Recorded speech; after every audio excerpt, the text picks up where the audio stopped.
맨 먼저 우리 총선기획단 총선기획단 총괄팀장으로 활동하고 계시는 이진복 의원님께 먼저 기회를 드리겠습니다. 강 교수님 와주셔서 감사합니다. 말씀들 잘 들었습니다. 제가 오늘 이 자리에 우리 총선 기획단이 12명이 있습니다. 그 12명을 대표해서 제가 총괄팀장을 맡고 있는데 제가 꼭 참석을 해서 어떤 말씀을 주시는지 들어서 저희들이 총선 기획을 하는데 특히 공천을 하는데 참고를 해야 되겠다라고 생각을 하고 왔다는 말씀을 먼저 드리겠습니다. 그 오르신 말씀도 상당히 많이 있는 것 같습니다. 물론 현장에 있는 저희들하고 연구를 하는 교수님이나 또 시민사회단체에서 보는 시각의 차이는 저는 존재한다고 생각합니다. 막상 무슨 일을 하려고 그러면 부딪히는 일들이 참 많이 있습니다. 그런 것들을 다 허들을 뛰어넘고 편하게 갈 수 있으면 좋지만은 그런 허들들을 다 걷어낸다는 것이 참 쉽지가 않습니다. 저희들 이번 공천 기준은 공정하고 정의로운 룰을 만드는 데 있다고 저희들은 생각합니다. 과거에는 누구를 찍어내기 위한 공천을 했다 그러면 누구든지 꼼짝없이 선고할 수밖에 없는 공천 기준을 만들려고 지금 정말 노심초사하고 노력하고 있습니다. 컷오프를 얼마나 하느냐, 현역을 얼마나 교체를 하느냐도 굉장히 중요하지만 그 컷오프를 당한 사람이 이해를 해야 된다고 저는 생각합니다. 그리고 조금 전에 누군가가 말씀하셨습니다만 공천에서 탈락하는 사람들도 저희들은 보도 알아야 될 필요가 있다. 그래서 그 사람들도 우리 자유민주주의 체제 또 자유시장 경제를 운영하는데 훌륭한 인재들이고 가치가 있는 사람들이라고 생각하기 때문에 그냥 버리고 내드리는 것은 옳지 않다라고 생각하고 그런 부분에 관한 것까지 저희들이 논의를 하고 있습니다. 어떻게 할 것인가 참 어려운 부분입니다. 공천에서 낙선한 사람을 당대표가 전화하고 만난 데서 만나지겠습니까? 생각하고 행동하고 다를 수밖에 없는 일들이 참 많이 생길 수 있다고 저희들은 생각합니다. 그러나 그렇지만 저희들이 그런 사람들을 보듬고 안기 위한 그때를 어떻게 할 것이냐는 것도 정말 신중하게 고민하고 있다는 것이고요. 무엇보다도 이 시대적인 어떤 국민의 눈높이가 공천의 기준이 될 수밖에 없다는 것이 아마 대다수의 이야기입니다. 가장 현역 컷오프율이 낮았던 것이 20대 공천입니다. 19.6%를 했습니다. 현역이 교체된 비율은 약 30% 가까이 나갑니다. 그런데 문제는 공천 파동을 해서 어떻게 우리 당이 선거에서 졌든 안 졌든 간에 교체율이 높았던 시절이 가장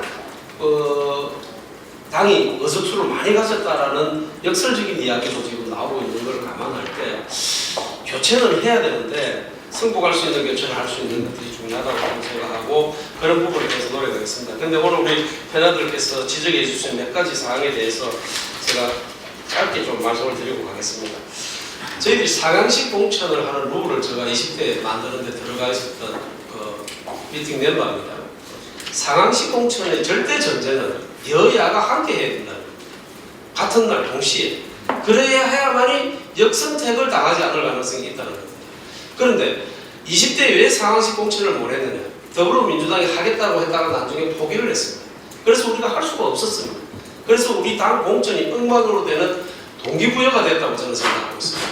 그때 빠르게 우리가 전환을 했었어야 되는데 그렇지 못했다는 것은 뭐 여러 가지 자료들을 잘 아시리라고 생각합니다. 그런데 지금 통합을 할 때 이야기를 나오시는데 통합은 국민적 맹제라고 저희들은 생각하고 있습니다. 그럼 통합을 하겠다 그러면서 어떻게 보면 자유한국당이 컨셉이지 않습니까? 우리 공화당이든 바른미래당이든. 근데 그 사람들하고 통합을 하겠다면서 데려가서 잘라낸다 그러면 통합이 되겠습니까? 그러면 그 사람들하고 경선을 하려면 도대체 어떻게 해야 될까요? 가령에 예를 하나 들어볼게요. 부산의 A 지역에 현역 국회의원이 우리 당에 있습니다. 전 국회의원이 바른미래당에 있습니다. 이 사람이 우리가 그 현역의 그 지역에서 다 나오기를 희망합니다. 그럼 어떻게 이 후보를 결정해야 될까요? 어려운 문제입니다. 우리 당 룰대로 하면 저쪽 사람 될 사람이 아무도 없습니다. 그러면 서울에 어디 배치를 하고 싶은데 서울에 지금 그동안 고생한 지구당 위원장 그러면 어떻게 할까요? 정말 어려운 문제들입니다. 그래서 만약에 부산의 A 지역에 공천을 한다 그러면 국민 공천을 할 수밖에 없습니다. 즉 다시 말해서 지역 주민들을 상대로 100% 여론조사를 할 수밖에 없을 거라고 저희들은 보고 있습니다. 더 좋은 안들이 있으면 저희들이 의견을 받아서 후보들의 의견을 받아서 공관위가 결정할 수 있도록 권한을 부여할 예정으로 있습니다. 합리적이라는 것이 저는 그런 것이라고 생각합니다. 그 사례별로 다른 것들이 있는데 굳이 똑같은 룰을 적용을 해서 억지를 쓰다 보면 무리가 발생한다고 저는 생각합니다. 근데 그것을 다 만들어내기는 굉장히 어려울 거라고 보기 때문에 객관적인 기준을 저희들이 어떻게 만들 것이냐 굉장히 중요한데요. 아까 저기 우리 처음 발표해 주신 우리 박인환 교수님, 우리 당은 당비를 최소한 3개월 이상을 내야 선출권을 줍니다. 근데 1개월은 아닙니다. 그리고 더불어민주당도 1년에 6개월 정도를 내야 된다고 되어 있는데 이런 규정들이 만들어지게 됐던 동기들이 좀 있습니다. 어떤 이유냐면 이 당원들이 입당을 했다가 탈당을 하고 일반 당원들이 그런 일들이 굉장히 많습니다. 그래서 기존 3개월 이상은 꼭 해야 된다는 기준을 해놨는데 이 후보자들이 이런 데 대해서 반론을 제기를 많이 합니다. 6개월 이상 꼭 해야 된다. 뭐 이런 것들이 있어 당헌 당규에 딱 명시를 해놨습니다. 그래서 이제 합당을 해서 경선을 하는 가정 그런 지구당이 아닌 이상은 지금 당헌 당규에는 저번 공천 파동이 있고 난 이후에 당헌 당규 50대 50% 당원 50, 책임 당원 50, 일반 국민 50으로 해라고 딱 명시를 해놨습니다. 이거를 고칠 수 있느냐 없느냐는 전당대회를 통해서만 결정이 될 수 있습니다. 그럼 최소한 전국위원회라도 열어야 되겠죠. 그래서 그런 기준점이 명확하게 있기 때문에 그런 걱정은 안 하셔도 된다. 1개월짜리 이런 사람은 없을 거라고 저희들은 보고 있습니다. 그러고 저희들이 지금 제일 고민하고 있는 것이 내년에는 2월 16일쯤 공천관리위원회를 띄웠습니다. 그런데 이번에는 당헌 당규에 12월 17일까지 해라고 명시가 되어 있습니다. 근데 문제는 지금 이거를 하려고 그러니까 어떤 문제가 있냐면 선거구가 확정이 안 되고 있는 겁니다. 이게 지금 국회에 올라온 패스트트랙에 올라왔는 그 연동형 비례대표제를 보면 75석의 비례대표를 가지게 되기 때문에 지역구를 28석을 줄여야 됩니다. 28석을 줄이려고 그러면 어제 조영희 의원도 그 연구한 결과를 발표를 했습니다만 최소 95개에서 130개의 지역구를 흔들어야 됩니다. 이 공천을 할 수 있겠습니까? 불가능한 겁니다. 그러면 가능한 것만 먼저 하자? 할 수 있을 겁니다. 그런데 그쪽에서 빠질 수밖에 없는 현역 의원들이 어디로 갈 것이냐? 이제 이런 데 대한 고민도 저희들은 안 할 수가 없다는 거예요. 인재들을 그냥 막 무책임하게 버릴 수는 없는 거 아닙니까? 그래서 공관위 구성을 하되 조금 공천 심사를 늦출 수 있을 것 아니냐 저희들은 이렇게 보고 있습니다. 또 그리고 저희들 당론이 비례대표가 없습니다. 그런데 우리 당헌 당규에는 지역구 공천 공관위와 비례대표 공관위를 별도로 두도록 지금 규정을 하고 있습니다. 그러니까 이건 당헌 당규가 우리 지금 당론하고 정면으로 배치되는 일들을 지금 만들어놨고 4년 전에 만들었기 때문에 그런 겁니다. 이게. 그러면 당헌 당규를 고쳐야 될 거 아니냐라는 반론이 생길 수가 있습니다. 이런 문제. 그리고 다른 당에는 전혀 없는 공민공천 배심원단이라는 게 있습니다. 여기서 공천관리위원회나 의원들 간에 현격한 의사 차이가 있어서 공천에 문제가 생겼을 적에는 그쪽에서 재심의를 할 수 있도록 하는 규정이 있습니다. 그리고 그게 있는 50인 이상에는 내부 사람 15%, 외부 사람 내부 사람 15명과 외부 사람 35명을 무작위로 선출을 하도록 뽑도록 되어 있습니다. 그래서 그쪽에서도 비례대표에 관한 수습계 방식 등 여러 가지를 지금 고민을 하고 있습니다. 비례대표도 조금 전에 말씀하셨던 그런 방법이 비례대표를 이번에 채용하지 않을 겁니다. 과거의 방법은 저희들이 그걸 논의를 지금 한참 하고 있는데요. 물론 공관위가 그런 것을 다 결정을 할 겁니다. 그런데 비례대표 공천의 기준들을 어떻게 했으면 좋겠다라는 것을 저희들이 공천 지금 기획단에서 제시를 할 예정으로 있습니다. 왜냐하면 외부에서 오신 분들이 그런 것을 또 감론불박하다 보면 원래 해야 될 공천 말고 다른 일에 너무 치중하다 보면 공천을 놓칠 수가 있다고 저희들이 보기 때문에 기준점은 줄 예정으로 있다라는 말씀을 드립니다. 그래서 이게 12월 17일 이전에 관리를 하겠지만은 구성은 그 전에 12월 17일 이전에 할 수 있을 겁니다. 그러나 이런 변수들이 있기 때문에 조금 지켜봐 주셨으면 좋겠다라는 말씀을 드리고요.